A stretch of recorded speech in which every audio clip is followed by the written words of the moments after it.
Thanks for staying with us. Now, Queen Elizabeth II has died. The United Kingdom's longest reigning monarch passed away earlier at Balmoral in the Scottish Highlands. She was 96 years old. Journalist and royal watcher Arlene Prinsloo joins us now from Cape Town. Thank you so much for your time, Arlene. We do appreciate it. I think many would say that she lived a long life, 96 years old, the longest reigning monarch. What is your response to the passing of the Queen? Even though I expected it, it was still a shock when the announcement came today. I'm very glad that she passed away at Balmoral. She really loved Balmoral. I visited Balmoral a few years ago, just after the marriage of Prince William to Catherine Middleton, and it's really tranquil, it's beautiful, it's absolutely beautiful, and most importantly, she could spend the last few weeks with her family there. They all came to visit her, William and the kids. I think Princess Eugenie was there, Princess Beatrice, all her children. The only one who didn't reply to the invitation was Prince Harry. And he looked quite devastated when he arrived at Balmoral about an hour ago. It must be very difficult, given that doctors had raised concerns about her medical condition and trying to get everybody from all over to get there as quickly as possible. I want to speak about how Queen Elizabeth became queen just at the age of 25. She never thought that she was going to be queen, but given the circumstances, her father passing on unexpectedly, her uncle marrying a divorcee, that played a huge role in the decision to have her become queen. She didn't expect it, but she sure did move into that position and owned it. She absolutely did. Like she herself said, she never really had an internship to train. Father passed away so young. And that's what made her such an exceptional queen, is that she was truly a trailblazer in an era where, you know, women still stayed at home and didn't have careers. If you really think that Winston Churchill was her first prime minister, and that she wanted to appoint Liz Truss into a new position, she was actually doing her job right till the end. I remember when I saw the picture of her on Tuesday, I actually still thought she looked well. You could see she was getting old. Obviously, she was 96, and you know, a bruised hand. But when the announcement came yesterday that she wasn't attending the meeting about the Privy Council, and when that announcement came today, that was the surest sign that something terrible was wrong. She was an amazing woman to become a queen at such a young age. I mean, she really enjoyed motherhood, like the third and fourth time around, much more, because in the early life, you know, in the early years of Prince Charles and Princess Anne's life, she was really focusing on becoming a monarch, and she was truly an exceptional woman. I want us to speak about the legacy that she leaves behind. Many would say it's a good legacy, that she was devoted to her duty as being the queen, but also we cannot forget that there's colonial aspects at play here. And as people say, she didn't really have a role in that. She was trying to move away from that. It is part of her legacy, and people will still speak about that. People will still speak about that, and it will be up to Charles and William to how can I say, to take the Commonwealth a step further. People always think that the Commonwealth is a bundle of, you know, states that are still being run by Britain. It's not like that. The British government still pushes a lot of money and development into Commonwealth countries. I mean, even South Africa still gets a few £1 million, I think, a year. So the Queen was never part of the decision, I mean, to, how can I say, to uphold apartheid or anything in South Africa. So that's part of the legacy that she's leaving behind. She was very proud of the Commonwealth countries, you know, gaining their independence from Britain, but still in this loose grouping where they helped each other and worked together. I don't think that the Commonwealth will dissolve completely. I think especially under when William becomes king, things will become clearer, perhaps, what happens to the Commonwealth. I just think they would like to keep that part of her legacy alive. And not only the Commonwealth, if you think about the Queen's canopy, all the environmental issues that she also championed around the world, you know, that trees should be planted to save the environment. She just had such a great legacy everywhere. Not only in politics, I think, but if you think, I'm trying to remember when she was on tour, I think it was in the 70s, and she danced with one of the African heads of states. I can't remember his name. I think it was in Tanzania, but I can be wrong. And you know, there was like in shock in Britain about that. She was years ahead of her time. She welcomed Meghan Markle into the family, and she kept her head above when all these, you know, the Oprah interview and everything came to pass. She just followed that rule of, you know, keep calm and carry on. She was really an exceptional woman.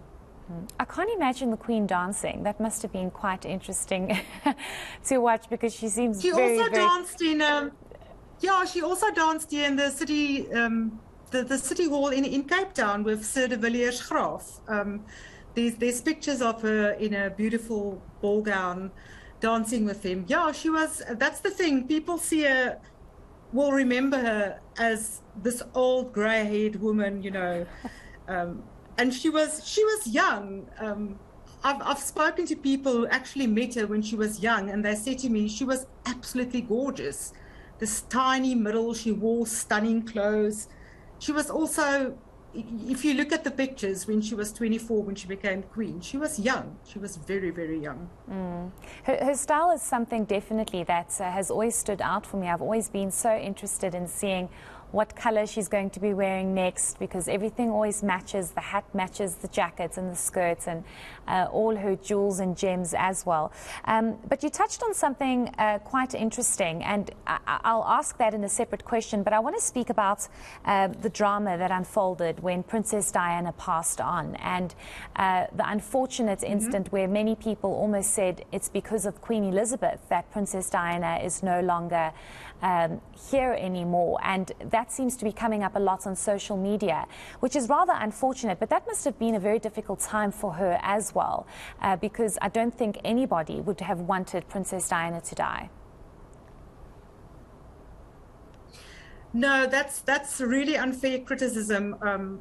Charles was more to blame for Diana's death than the Queen. For the Queen, for the head of the house of the monarchy, everything is always about preserving the monarchy and ensuring that it goes on. So for Elizabeth, she had to implore Charles to begin divorce proceedings after Diana did the Panorama interview. That was a very dumb decision that Diana made to go on television. But as we know now, she was coerced into this interview by not a reporter who told her lies and stuff. So the Queen, and when there was this fight between her and Diana, where Diana said, you know, after the divorce, she will still be Her Royal Highness, and the Queen hit back and said, no, you won't be, I'm taking that away from you.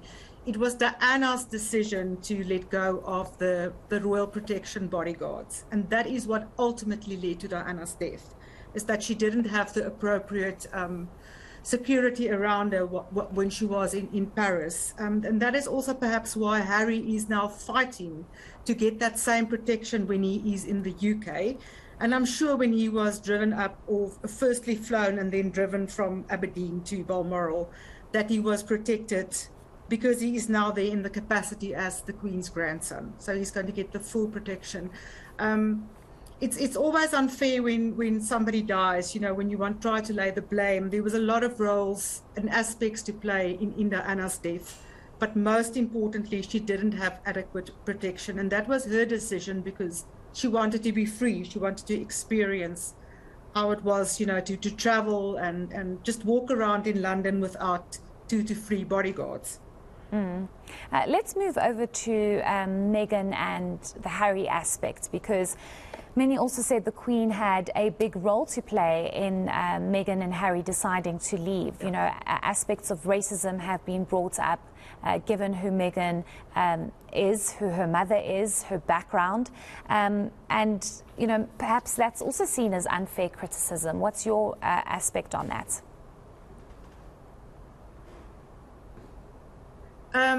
It is unfair. The Queen, the Queen didn't chase them away. The Queen was so welcoming to Meghan.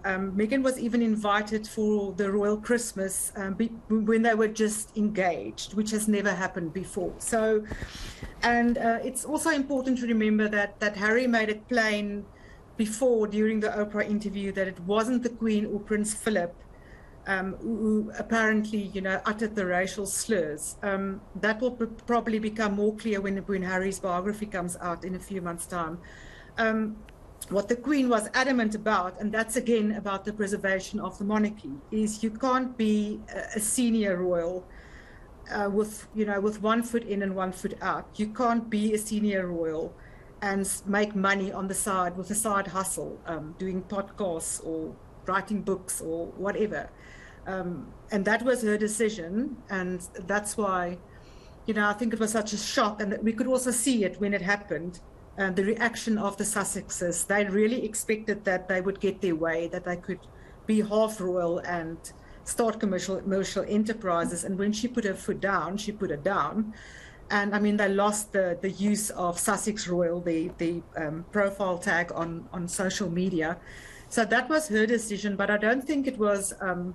I don't think she had a role to play in getting them to leave. I think there's also a lot of stuff that was going on there. It was ultimately their decision, and again, it was Elizabeth's responsibility as the head of the House of Mountbatten Windsor to look after what would come after, and that was number one Charles, and then William. Harry was about 6 down the line, so he wasn't one of the top 3, and I think that for Harry was difficult to swallow. That it was first his father, and then Harry, then William, and then George, and then Charlotte, and then Louis, and then only him. So no, I also don't blame the Queen for that. I can remember when I was in London after Diana passed away. There was this absolute feeling on the street that, you know, where was the Queen? Why wasn't she in London? So if the British people were really blaming the Queen, they wouldn't have had that reaction after Diana's death, because they wanted the Queen with them in London to, you know, to be their comfort, like a comfort blanket. I want us to speak about what's going to happen moving forward, because we already know that Charles has ascended to the throne. He is now King Charles. Many are saying, how did this happen so fast? Is this how the process actually works? This is how the process works. The Union Jack was lowered half-mast when her death was announced. The Royal Standard is never lowered. That is the flag that always flies to show you in a palace if the Queen or the King if they are there. So that will never drop to half-mast. The moment that she took her last breath, Charles became king. The only thing there was, for a few hours, we didn't know if he was actually going to be known as Charles III, and if he was going to take one of his other names as the name to be used as king, because a king and a queen has the prerogative that when they ascend to the throne, that they can change the name that they want to be known by. So, Prince William, his dukedom has also immediately changed to the Duke and Duchess of Cornwall and Cambridge. William will only become the Prince of Wales after Charles's coronation, which will probably only happen in between the next 8 to 10 months. That usually takes a while to arrange and stuff, and there must be, you know, a reasonable time must be respected after the death of the monarch before the new coronation. But William's title will also change in perhaps a year, perhaps 2 years. It depends on Charles. When Charles confers the title onto William of Prince of Wales. And then, of course, Catherine will be known as Catherine, the Princess of Wales. But that's in the future. That's in the future. But the process of when a monarch dies and the next incumbent comes in is immediate. There's always a reigning king or queen. The next 10 days is going to be very busy for Charles. Him and Camilla are staying in Balmoral tonight, but they'll travel to London tomorrow. And then Charles will give a television interview later in the day. But tomorrow they will be in probably Buckingham Palace. There will be a formal, we ascends the throne technically, and he does like a little declaration and stuff in front of members of the Privy Council. But he is already Charles III. That's why his first press release, he didn't sign it Charles I, but it was his first press release as king. A job he's been waiting for more than 7 decades. I want us to maybe speak about the royal mourning process and how that actually works. I know that the Queen decided on 2 weeks of royal mourning, with engagements continuing appropriate to the circumstances following the Duke of Edinburgh's death in April 2021. How will this process work? There's a complete diary for the next 10 days that's been worked out.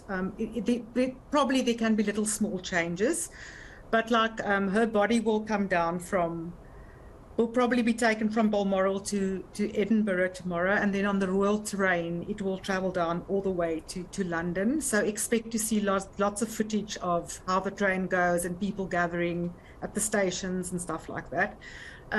Charles is also visiting Wales, I think Scotland and Ireland in the next 3-4 days. They will also have press conferences. There's a lot of symbolic stuff going on. Look, the funeral plans have already been made, but obviously heads of states and other royal houses will have to be invited to the funeral. So by tomorrow morning, a lot of new information will come through. But as far as I know, there's 10 days of just different scheduling for what Charles will do, where he will go in England, Britain. Sorry, let me just rephrase. He will visit, also he will visit the Parliament in London. He will go to the Irish Parliament, as far as I know, the Scottish Parliament, and he will also visit the Wales.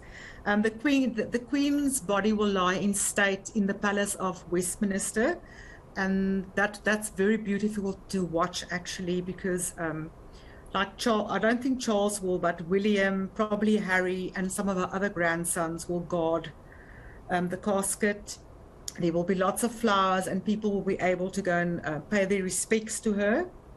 It was last done with when her mother died, so that's beautiful to watch. So there will be lots of troops marching through London, everything in preparation for the big funeral, which I suspect will probably be in 10 days' time. Already you are seeing people gather outside Buckingham Palace, paying their respects, putting down flowers. So already that has happened, because it's understandable that people are truly in mourning and they feel a great sense of loss. I want to just ask you, I'm not sure if you answered and I just didn't get it, but will it be up to Charles as the new king to decide how long the mourning should last and what form it should take, or is it just a standard procedure that happens? He can give a period of mourning that he will probably, that some sort of it's like what the Queen did when Philip died. She said, okay, it's 2 weeks. She was still going through the royal boxes and checking, the documents from government, but she wasn't. There weren't any other engagement. But what's happening now, we must also remember when Philip died, we were still in the pandemic stage. So they couldn't move around so freely and stuff, where things are different now. That's why there's a fixed program that's been worked out from tomorrow for the next following 10 days. That was part of all the arrangements that was done in preparation for her death. The plan was called London Bridge is Down. So that's a 10-day plan, which will involved the bringing of a body from Balmoral to London, her lying in state, Charles doing television interviews, going to Parliament. I think he does a speech there also. There's a whole lot of stuff that's happening in the following 10 days. And it's actually been set in stone. The Guardian newspaper lifted the lid on that about 5 years ago, and then Politico came out, I think it was a year ago, with much more information. There's like in this silly little rule that from the moment that the Prime Minister is informed of her death, within 10 minutes, the flag has to be flown at half-mast in Whitehall and stuff. There's this wonderful British traditions that are upheld when a monarch dies. So that's part of the whole 10-day plan. So as far as I know, it's 10 days. But because she died on a Thursday, I don't know, the weekends can perhaps have an influence on when the whole funeral will be held. Yeah, it's going to be very interesting. I think there's a lot that's at play. I just want to ask you one last question with regards to who the Queen was and how it was not easy to ascend to that position at such a young age. She's had a number of scandals that she's had to deal with, especially the scandal surrounding her son, Prince Andrew, who was accused of sexual assault. That must have also been very hard for her, because as a monarchy, you're almost perfect, and things like that almost seem as though they shouldn't affect you as a monarch or as a family, even though everybody's human and these things happen. But that must have been quite difficult for her, but also having the support of her husband, Prince Philip. I think the worst thing that happened to her was actually when Philip died. My colleagues, where I was still working, I said to them, I think the Queen will pass away within a year after Philip's death, because they were just this perfect couple. That was the thing, I think, that I won't say finally broke her, but the whole thing with Meghan and Harry leaving Britain, and then the scandal of Andrew was just absolutely. It must have been heartbreaking for her as a mother.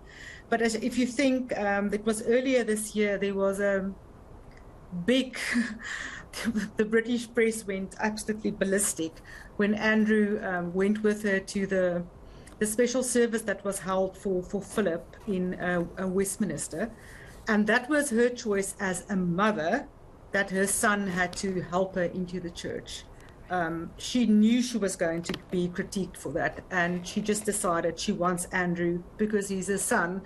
So people must just remember, even though Andrew was involved in this horrible sex scandal and stuff, he is still the son of the Queen, the previous Queen of England. He will be in the funeral procession. I suspect he will be, but he will definitely be at the church service. He won't play a huge role, but he will be there because his mother passed away. And also expect, if I can just perhaps fast forward to tomorrow, we all saw how emotional Charles was after the death of his father. Expect a very emotional King Charles III when he addresses the public for the first time tomorrow. I just, there's more and more information coming through, and I actually want to ask you about this. I don't know if you know about this, but there's a story that's apparently going around that says about Madiba and the Queen, so Nelson Mandela and the Queen. At a dinner, Mandela called the Queen by her name Elizabeth, and someone protested at this lack of decorum by Madiba, to which Mandela responded and said, "But she called me Nelson." He was one of the few people in the world who was allowed in their letter. They wrote letters to each other, who could call her Elizabeth, and she called him Nelson. Yes, that's the truth. Yeah, that's he was allowed to. He was allowed to. I don't think anybody else, not even her grandsons, were allowed to do that. No. Yeah, I actually want to speak about who Queen Elizabeth was, and I'm sure she was quite humorous and quite nice to be around. you know, when I look at her, and from a very young age, I always thought she was so unapproachable because, I mean, it's Queen Elizabeth.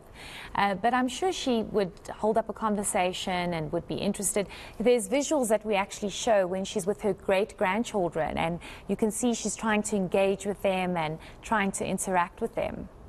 Mm. She's, in all the books that I've read, she apparently has this wicked sense of humor. And the most lovely story that I like about her is Balmoral closes at a time of year when she starts going, you know, to go on a summer vacation.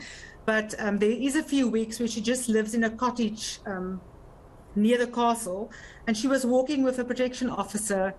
And they ran into some American tourists who said, "Oh, do you know the Queen?" And she turned to this officer and said to him, "No, I don't know the Queen, but he does." And they had this wicked exchange, and she actually offered to take a picture. Oh, the tourist actually said, "But would she take a picture of them, you know, with the officer?" And she said yes. And then he decided to pull the prank on the Queen and say, "But you pose with her." And because they didn't realize it was the Queen, they didn't recognize the Queen of England. And she apparently thought it was, she just used some words. He was telling it the story during the Jubilee, and he said she was like in wicked. She said to him, "Can you imagine their faces when they get back to America and they actually see, and somebody recognizes me on the picture?" They didn't, and she was just lovely. And all the stories about her corgis, you know, she fed her corgis herself, and how she loved to be around her horses. Oh, no, she was just like, I feel that the world's greatest great-great-grandmother. It's a big loss. Definitely big great-grandmother.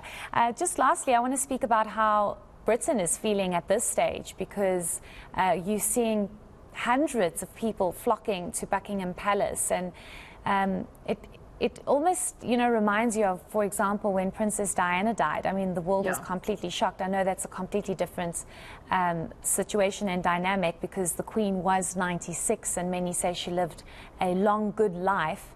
But I'm sure Britons are feeling it and are quite devastated at this.